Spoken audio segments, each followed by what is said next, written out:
दोस्तों, ये वीडियो उनके लिए है जिनको रियल एस्टेट के बारे में उतना ज्ञान नहीं है, पर वो जानते हैं कि रियल एस्टेट यानी प्रॉपर्टी के कारोबार में पैसा कितना मिलता है। यहाँ हम जानेंगे कि ये क्या है, इसका इतिहास क्या है, ये नाम आया कहाँ से है और कितने तरह के होते हैं ये रियल एस्टेट, और कम से कम कितना पैसा लगता है यहाँ निवेश करने के लिए, और कौन कौन यहाँ पे निवेश कर सकते हैं और कैसे निवेश करना है, लाइसेंस वगैरह चाहिए या फिर नहीं, वो भी हम जानेंगे। और आखिर में एनएफटी और मेटावर्स में जो डिजिटल प्रॉपर्टी सेल हो रहा है करोड़ों में, वो क्या है वो भी हम जानेंगे। और आखिर में कुछ बुक्स भी जो मैंने खुद पढ़ा है। तो इसका नाम आखिर रियल एस्टेट है क्यों है? क्योंकि पुराने जमाने में सारे जमीन जायदाद, दुकान मकान, घर बार सब कुछ राजाओं के पास था, वही लोग उसे कंट्रोल करते थे। आम आदमी जो था वो जमीन पे बस खेती बाड़ी करता था या फिर दुकान मकान पे व्यापार करता था, और उसका कुछ हिस्सा वो राजा को देता था एज अ टैक्स या फिर कह लो लगान के रूप में। माने वहां पे जितने भी जमीन जायदाद थे, दुकान थे, मकान थे, लैंड थे, प्लॉट थे, सब कुछ था राजाओं का यानी रॉयल्स का, यानी रॉयल्स का स्टेट। मॉडर्न शब्द में कहे तो रियल स्टेट। साथ में ये सब चीज रियल भी होता है, आप इसे छू सकते हो, महसूस कर सकते हो, ये एकदम रियल है, एकदम रियल है। और साथ में अगर आपके पास खुद का दुकान होगा, मकान होगा, जमीन होगा, जायदाद होगा, तो आपका दिल में दम रहेगा कि हाँ मेरे पास भी कुछ संपत्ति है, हाँ मेरे पास भी कुछ तो है, कुछ तो है। तो आपका दिल में थोड़ा जोर भी रहेगा अगर आपके पास कुछ जमीन या फिर जायदाद होगा तो। ये तो आप जानते ही हो।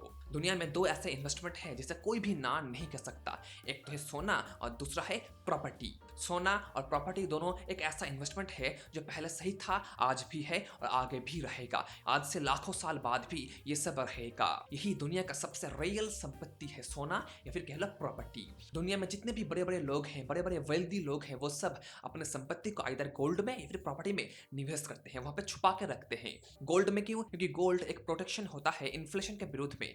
पैसे का वैल्यू हर रोज गिर रहा है, पर गोल्ड वही के वही है, उसका वैल्यू बढ़ रहा है।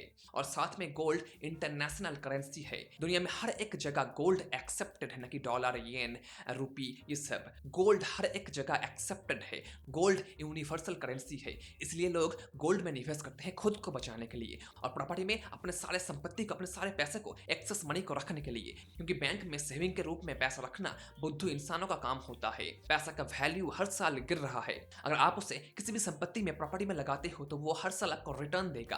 प्रॉपर्टी में about on an average 6 to 10% return मिलता है हर साल। आप कुछ भी करो या फिर ना करो, वो आपका पैसा देता रहेगा हर साल। आपके प्रॉपर्टी का वैल्यू हर साल बढ़ता रहेगा, जो इसका मैजिक है। आपको कुछ भी करना नहीं पड़ेगा, आप जस्ट एक प्लॉट को, लैंड को, दुकान को, मकान को खरीद के बस रख दो, हर साल उसका वैल्यू बढ़ता ही रहेगा। ये मैजिक है प्रॉपर्टी सेक्टर में रियल एस्टेट का। और अगर आपके प्रॉपर्टी के आसपास में कोई रोड बन रहा है या फिर हाईवे बन रहा है या फिर इंडस्ट्री बन रहा है, मार्केट बन रहा है, तो उस प्रॉपर्टी का वैल्यू बहुत गुना तक बढ़ सकता है। फॉर एग्जांपल, लेट्स से आपने एक प्रॉपर्टी परचेस किया है, मे बी वो लैंड हो सकता है, प्लॉट हो सकता है, या फिर कोई दुकान मकान हो सकता है। आपने उससे 30 लाख रुपए में परचेस किया है, पर आज से 5 से 8 साल बाद आप देखते हो कि वहां पे एक नया मार्केट बन रहा है, वहां के आसपास में कोई नया इंडस्ट्री बन रहा है, या फिर वहां के आसपास में कोई रोड बन रहा है, तो आपके प्रॉपर्टी का वैल्यू फटाक से डबल हो सकता है या फिर ट्रिपल भी हो सकता है, समटाइम्स 10x तक भी बढ़ सकता है। 30 लाख रुपए में जो लैंड आपने परचेस किया है, उसका वैल्यू आज हो सकता है अबाउट 1 करोड़ के ऊपर। तो आप सोच सकते हो कि क्यों लोग प्रॉपर्टी सेक्टर में इतना पैसा कमाते हैं, क्यों कमाते हैं, जो मैंने आपको अभी बता दिया है।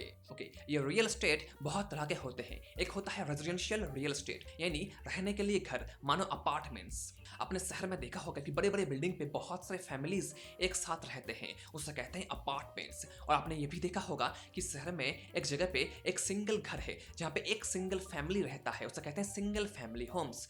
और एक होता है लग्जरी विला, मतलब एक फैमिली के लिए एक अमेजिंग डिजाइन का घर, एक बहुत ही महंगा घर, उसे कहते हैं लग्जरी घर, लग्जरी लोगों के लिए। आपके जानकारी के लिए मैं बता दूं आपको कि मुंबई में रिसेंटली अराउंड 20,255 करोड़ का लग्जरी घर बिका है। इसका डिमांड लगातार इंक्रीज हो रहा है हमारे देश में, और ये आगे भी बढ़ता रहेगा, क्योंकि इंसानों का बेसिक नीड क्या है? खाना, कपड़ा और मकान। माथे के ऊपर एक छत सबको चाहिए, एक छत माथे के ऊपर सबको चाहिए, इसलिए इसका डिमांड हमेशा हमेशा रहेगा, दुनिया के एकदम आखिर तक भी। दुनिया में जितने भी बड़े बड़े लोग हैं जो लोग प्रॉपर्टी सेक्टर में निवेश करते हैं, उनका पहला चॉइस होता है रेजिडेंशियल प्रॉपर्टीज, एंड देन बाकी सब कमर्शियल कह लो, लैंड कह लो, प्लॉट कह लो, बाकी सब जितने भी हैं वो बाद में। सबसे पहले रेजिडेंशियल प्रॉपर्टी, क्योंकि इसमें बहुत सारे एडवांटेज होते हैं। सरकार आपको बहुत सारे टैक्स छूट देता है और आप यहाँ से बहुत तरह के इनकम जनरेट कर सकते हो, इसलिए बहुत सारे इन्वेस्टर्स का पहला चॉइस होता है रेजिडेंशियल रियल एस्टेट।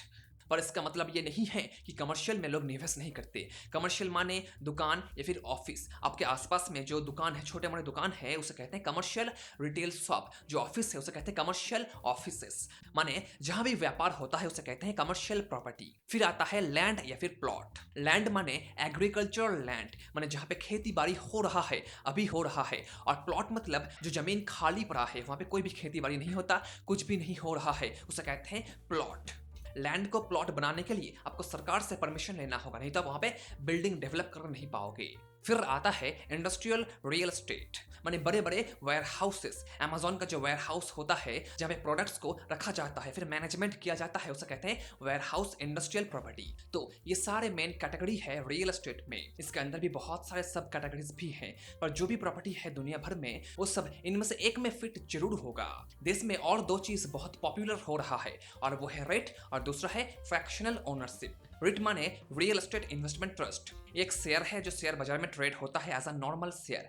देश के कुछ बड़े बड़े कंपनीज इसे बनाते हैं और बेचते हैं उनके शेयर्स को शेयर बाजार के माध्यम से। वो आपको हर साल डिविडेंड भी देते हैं, एक बार या फिर 2 बार हर साल में। माने वो जो भी कमाते हैं उन प्रॉपर्टीज से, उसके डिस्ट्रीब्यूटेबल डिविडेंड का 90% वो डिस्ट्रीब्यूट करते हैं अपने शेयर होल्डर के बीच में, और उससे ही आपका पैसा मिलता है साल में एक बार या फिर 2 बार। ये सारे रेट कमर्शियल प्रॉपर्टी में निवेश करते हैं। इन सारे रेट्स पे निवेश करना बहुत आसान होता है एज अ आम पब्लिक। अब बस एक क्लिक के माध्यम से खरीद सकते हो या फिर बेच भी सकते हो। पर रियल प्रॉपर्टी को बेचने में आपको 1 महीना भी लग सकता है और 2-3 महीना भी लग सकता है, पर आप इसे बेच सकते हो कुछ ही सेकंड्स के अंदर। हमारे देश में 3 मेन रेट हैं, Mindspace rate, embassy rate and Brookfield rate. और फ्रैक्शनल ओनरशिप मतलब आप एक बड़े ग्रेड ए कमर्शियल प्रॉपर्टी में निवेश करोगे एज अ फ्रैक्शन। माने 10 से 15 लोग मिलके एक बड़े प्रॉपर्टी को परचेस करेंगे कुछ ऑनलाइन प्लेटफॉर्म्स के माध्यम से, जैसे HBIDS, एसेट मॉन्क, फिर मायरे कैपिटल। आप इनके माध्यम से फ्रैक्शन में प्रॉपर्टी परचेस कर सकते हो।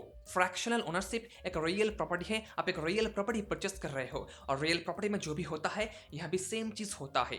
डॉक्यूमेंट्स वगैरह आपको सब कुछ सबमिट करना पड़ेगा प्रॉपर्टी में निवेश करने से पहले। पर ये चीज बहुत पॉपुलर हो रहा है हमारे देश में रेट की तरह, क्योंकि यहाँ पे रिटर्न्स बहुत अच्छा मिल रहा है, इसलिए बहुत सारे लोग फ्रैक्शनल ओनरशिप में अपना पैसा निवेश कर रहे हैं।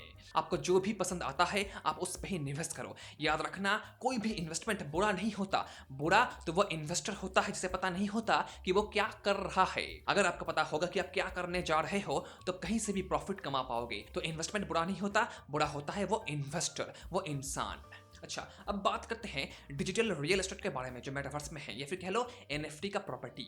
बहुत सारे ऐसे कंपनीज हैं जो मेटावर्स में प्रॉपर्टी परचेस कर रहे हैं अपने गेम्स को डेवलप करने के लिए वेब 3.0 में। जो चीज वहां पे करोड़ों में बिकता है, इवन कुछ लोग तो प्रॉपर्टी के NFT बना के उसे बेच रहे हैं मेटावर्स में करोड़ों रुपीस में। साथ में यह भी सुनने में आ रहा है कि कुछ कंपनीज ऐसे हैं जो वहां पे रिटेल आउटलेट खोल रहे हैं अपने डिजिटल सामानों को बेचने के लिए। बहुत सारे ऐसे कंपनीज ऑलरेडी वहां पे आ चुके हैं और बहुत आने वाला है कुछ ही सालों के अंदर। जाहिर है मेटावर्स बहुत बड़ा होने वाला है आने वाले सालों में। आई थिंक 2.0 से भी ये बड़ा हो जाएगा आने वाले सालों में। तो ये हुआ सारे कैटेगरी रियल एस्टेट सेक्टर में। अब हम जानते हैं कि कहां पे कितना पैसा डालना पड़ता है निवेश करने के लिए। तो लैंड में आप 3 से 5 लाख रुपए से शुरू कर सकते हो। प्लॉट में अराउंड 8 से 10 लाख रुपए लगता है।